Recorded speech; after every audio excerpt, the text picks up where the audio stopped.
திரையுலகில் lady super star என்று அழைக்கப்படுபவர் நயன்தாரா.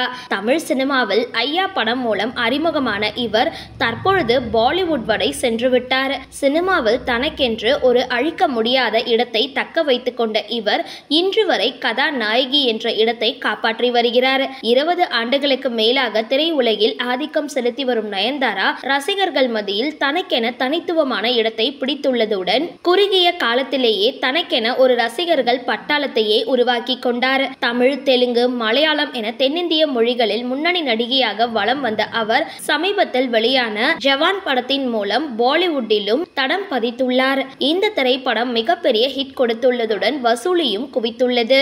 இதன் பின்னர் இந்திய சினிமாவின் 10 கோடிக்கு மேல் சம்பளம் வாங்கும் பெரும் நடிகையாக வலம் வரும் நயன்தாரா தற்பொழுது தொழிலதிபராகவும் தனது வெற்றியை பறைசாற்றி வரும் நிலையில் வெள்ளித்திரையையும் தாண்டி தற்பொழுது விளம்பரத்துறையிலும் ஆர்வம் காட்ட ஆரம்பித்திருக்கின்றார். சமீபத்தில் வெளியான தகவலின் அடிப்படையில் டாடா ஸ்கை நிறுவனத்தின் ஒரு ஒப்பந்தத்தில் கையெழுத்து போடப்பட்டுள்ள நயன்தாரா பல மொழிகளில் 2 நாட்கள் எடுக்கப்படும் ஒரு விளம்பர படத்தில் நடிப்பதற்கு 5 கோடி ரூபாய் சம்பளமாக பெற்றுள்ளாராம். தமிழ் சினிமாவில் அதிகம் சம்பளம் பெறும் நடிகையும் நயன்தாரா தான் என்பது குறிப்பிடத்தக்கது.